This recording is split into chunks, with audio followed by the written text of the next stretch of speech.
नमस्कार। सबसे बड़ा सवाल देख रहे हैं आप, मैं हूं आपके साथ पूजा। पीएम नरेंद्र मोदी 4 जनवरी को लक्षद्वीप पहुंचे थे। उन्होंने वहां की कई तस्वीरें शेयर की और कहा कि जो लोग एडवेंचर करना चाहते हैं उनकी लिस्ट में लक्षद्वीप होना चाहिए। पर पीएम मोदी ने जैसे ही लक्षद्वीप की तारीफ की, मालदीव को मिर्ची लग गई। मालदीव सरकार के मंत्रियों ने कहा कि लक्षद्वीप कभी मालदीव नहीं बन सकता। साथ ही भारत और प्रधानमंत्री नरेंद्र मोदी को लेकर कई तरह के आपत्तिजनक बयान भी सामने आए। नतीजा ये रहा कि मालदीव सरकार के 3 मंत्रियों मालशा शरीफ, मरियम शियूना और अब्दुल्ला महजूम माजिद को सस्पेंड कर दिया गया। बैकफुट में मालदीव नजर आया और भारत ने भी मालदीव का जमकर विरोध किया। तो आखिर ये पूरा बवाल क्यों मचा है और इसका असर क्या होगा, इस पे चर्चा करेंगे। मेरे साथ स्टूडियो में मौजूद हैं कैपिटल टीवी के editor in chief doctor Manish Kumar. Doctor साहब, बहुत बहुत स्वागत है आपका। धन्यवाद। 4 तारीख से लगातार बवाल बढ़ता ही जा रहा है। क्या कुछ बवाल को इतना बढ़ाने का मकसद है? देखिए, प्रधानमंत्री मोदी अगर किसी चीज को उठाते हैं वो एक सोची समझी रणनीति, एक बड़ा प्लान होता है।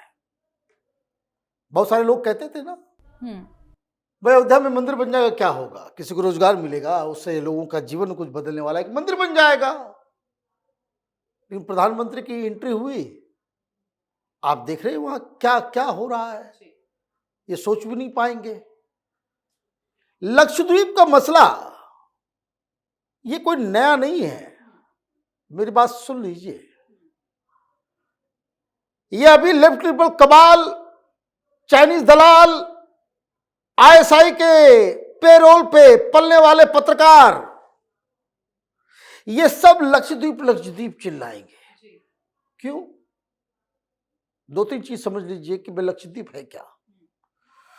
प्रधानमंत्री मोदी लक्षद्वीप को एक इंटरनेशनल टूरिस्ट सेंटर बनाना चाहते हैं, लेकिन बाकी पॉलिटिकल जमात और ये जो मैंने नाम लिया लेफ्ट लिबरल कबाल, ये छाती पीट रहे हैं सब। मोदी जी ये, मोदी जी अंदर से जो है, जो घृणा है इन लोगों के, वो सब सामने आ रहा है। कैसे तस्वीर खिंचा लिया, ऐसे वो कर लिया। भाई तुम रोते रह जाओगे, छाती पीटते रह जाओगे, कुछ नहीं कर पाओगे। पॉलिसी, नीयत साफ है तो ये होगा। लेकिन दिक्कत क्या है? कभी आपने सोचा 70 साल में कभी किसी ने लक्षद्वीप को एक इंटरनेशनल टूरिस्ट सेंटर, जबकि वो सुंदर मालदीव से कहीं ज्यादा सुंदर है ये जी। कई सारे आइलैंड्स हैं, लेकिन इस पे कभी टूरिज्म को बढ़ावा देने के लिए कभी कोई काम ही नहीं किया। लोग उड़ के जाते हैं यहां से थाईलैंड, वही सब चीज देखने के लिए जो ऑलरेडी लक्षद्वीप में है। और लक्षद्वीप बहुत ही सुंदर, इन सब डेस्टिनेशन से साफ भी है, अप्रोचेबल भी है, लेकिन वहां पे पर्यटन नहीं है। आप तो गई है वहां पे जी। कैसा लगा था? आपको भी जाना चाहिए, सबको जाना चाहिए। या आप देख करके आई वहां तस्वीरें और वहां का जो वातावरण, सब कुछ। दिक्कत क्या है? अब इसमें पॉलिटिकल एंगल समझिए क्या है। 97% पॉपुलेशन लक्षद्वीप का मुस्लिम है। वहां शराब मना है, टूरिज्म के हिसाब से वहां आप होटल नहीं बना सकते, वो नहीं कर सकते, वो नहीं कर सकते। और जैसे ही आप करने की कोशिश करोगे, ये दलाल मीडिया, भाई कोरल को बचाना है तो एनवायरनमेंट को बचाना है, ये करना है, वो करना है, तमाम तरह के वो जो तामझाम इन लोगों का है रेटोरिक, वो शुरू कर देंगे। मामला क्या है? मामला ये है कि मुस्लिम पॉपुलेशन को वहां पे एक छत्र राज देना है। और कई सारे रिपोर्ट्स, खुफिया एजेंसियों की रिपोर्ट, वहां हर तरह का गंदगी वहां पे फैला हुआ है समाज में। उसको ठीक करने का कोई, वो आप समझिए जैसे कश्मीर एक अपने आप में एक आइलैंड था जहां कोई देश का कानून नहीं चलता था, कुछ नहीं, वैसे ही लोग लक्षद्वीप को भी डेवलप कर रहे थे। अब कनेक्शन देखिए, लक्षद्वीप डेवलप होगा तो लक्षद्वीप नेवल बेस भी बनेगा, वहां सिक्योरिटी का भी इंतजाम होगा, बिल्कुल। वहां कानून व्यवस्था भी उस तरह से बनाई जाएगी, इलीगल काम बंद होगा, स्मगलिंग बंद होगा, गोल्ड स्मगलिंग बंद होगा, ह्यूमन ट्रैफिकिंग बंद होगा। आप समझिए क्या क्या हो रहा है वहां पे। ठीक, ये जितने स्मगलर्स और ये सब जो है माफिया जो वहां से ऑपरेट करते हैं, सबको भागना पड़ जाएगा। चीन नहीं चाहता, इसलिए चीनी दलालों को ज्यादा दिक्कत हो रही है। मोदी ने ऐसे फोटो खींच लिया वैसे, देखिए वही न्यूज क्लिक और उसके चट्टे बट्टे जितने हैं। चीन कह रहा है कि भारत को बड़ा दिल दिखाना। भाई चीन को क्या मतलब है, चीन को क्या मतलब है। हम अपने भाई प्रधानमंत्री ने नाम भी लिया नहीं लिया, क्यों? क्योंकि वहां ये खत्म होगा, वहां पे ये डेवलप होगा तो मालदीव तो चोरों का देश है जी। जितना भी फर्जी पैसा इधर से उधर करने का होता है सब उधर से ही आता है।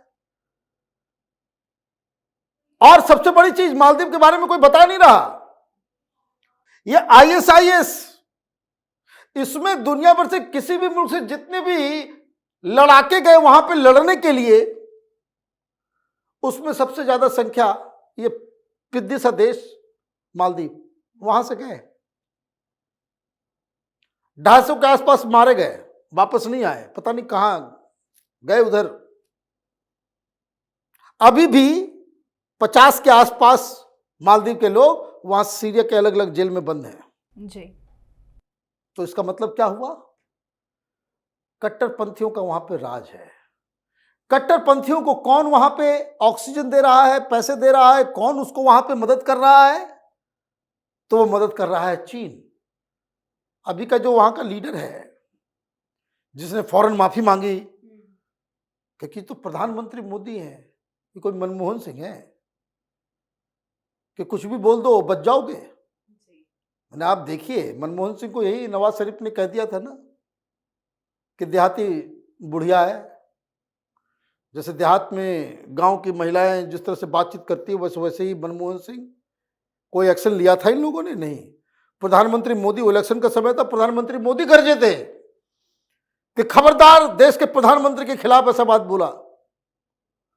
और तुम प्रधान भाई बड़े बड़े मैंने बड़े मियाँ छोटे मियाँ सुभान अल्लाह, पाकिस्तान की तो हिम्मत नहीं पड़ती। और तुम चिंटू ऐसा मुल्क, तुम प्रधानमंत्री को ललकारोगे? बुलाया गया था कल, बैठने भी नहीं बोला गया, उसके एम्बेसडर को बुलाया, खड़ा किया, 5 मिनट में जो आदेश देना था दिया गया, बोले वापस जाओ। न पानी पूछा गया, न सीट बैठने के लिए कहा गया। तो ये जलील होने के लिए इन लोगों ने ऐसा किया, लेकिन इसके पीछे की राजनीति समझ लीजिए।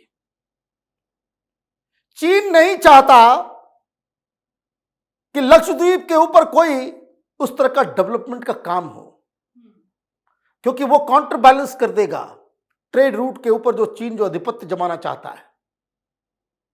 इसलिए चीन के दलाल दिल्ली में बैठ के हुआ करेंगे, चीन के दलाल मालदीव में हुआ करेंगे, चीन के दलाल कहीं और भी होंगे, चाहे वो न्यूयॉर्क टाइम्स में काम कर रहे हो, चाहे वाशिंगटन पोस्ट में, वो फिर हुआ करेंगे। ये सिर्फ चाइनीज माल का कमाल है और इसलिए ये विवाद बढ़ा। लेकिन वहां की सरकार को तो देश भी चलाना होता है। ये मामला भड़का तो वहां के लोग बोलने लग गए कि भाई ये पागलपंथी बंद करो। इंडिया हमारा सबसे पुराना और सबसे रिलायबल मुल्क है, देश है। कल कोई आपत्ति आ गई, कोई सुनामी आएगा, बचाने के लिए सबसे पहले हिंदुस्तानी पहुंचेगा। और इस तरह से रिश्ता खराब कर लोगे, 2 घंटा विलंब कर दिया तो मालूम नहीं कहां गायब हो जाओगे। तो वहां पे दनादन they are dependent on so many things on India. India अगर थोड़ा सा हाथ टाइट कर ले, इनकी हेकड़ी निकल जाएगी। चीन तो आएगा हजारों किलोमीटर के बाद। सबसे नजदीक मालदीव से कोई देश है, कोई बड़ा मुल्क है, वो तो हिंदुस्तान ही है। तो वो उनको रियलाइज हुआ और प्रधानमंत्री मोदी को आप कुछ भी बकवास कर देंगे और आपको छोड़ दिया जाएगा। ये अब वो हिंदुस्तान है ही नहीं। चीन की तो हालत खराब है हिंदुस्तान से निपटने में। ये छोटे मोटे कीड़े मकोड़े जो हैं वो, उनको ये सब बोलना सीखना आ गया। वहां पे बद पिट रही है। लोग ही नाराज हो गए हैं कि भाई ये सब सोशल मीडिया एक्टिविस्ट होता क्या है, वही चाइना वाइना जैसे क्या राहुल गांधी कर रहा है। ये सोशल मीडिया पे गाली देने वाले जितने सबको लीडर बना दिया। अब समझिए बात को, गाली देने वाले हर पार्टी में है सोशल मीडिया में, लेकिन सोशल मीडिया में गाली गलौज करने वाले को लीडर बनाने का काम कर रहा है कांग्रेस पार्टी। वहां की जो भी सरकार है उसने भी यही काम किया। तो आदत खराब होगी तो क्या करोगे? तो वो मंत्री बन गए, फिर भी वही काम वही धंधा। पुरानी आदत जाती नहीं है भाई। गधे को कितने भी नहला दो वो जाकर के धूल में जाके लौटेगा ही। तो वही काम इन्होंने किया और फंस गए और देश को लज्जित होना पड़ रहा है। तो यही पूरी कहानी है। मैं सुन रहा था पाकिस्तान में भी लोग बोल रहे थे कि ये क्या हिंदुस्तान का एक तरीका हो गया, आपने सोशल मीडिया पे कुछ कमेंट किया, 3 मिनिस्टर्स उनको उनका रेजिग्नेशन लिया गया। ये है इंडिया की ताकत। ये प्रधानमंत्री मोदी ने हिंदुस्तान की हैसियत बढ़ाई है। बिल्कुल, बहुत बहुत धन्यवाद सर बातचीत के लिए। धन्यवाद। तो प्रधानमंत्री नरेंद्र मोदी और भारत के खिलाफ अपमानजनक टिप्पणी का जो मामला है वो बढ़ता ही जा रहा है। मालदीव के हाई कमिश्नर को भी तलब किया गया था। इब्राहिम शाहिब विदेश मंत्रालय पहुंचे थे। उनसे कहा गया कि इस मामले से दोनों देशों के रिश्ते बिगड़े हैं, इन्हें सुधारने की जिम्मेदारी राष्ट्रपति की है। तो वहीं सरकार ने सख्ती दिखाई पर मालदीव को भारत का जमकर विरोध सहना पड़ रहा है। आप अपनी राय कमेंट कर लिखिए। देखते रहिए कैपिटल टीवी। नमस्कार।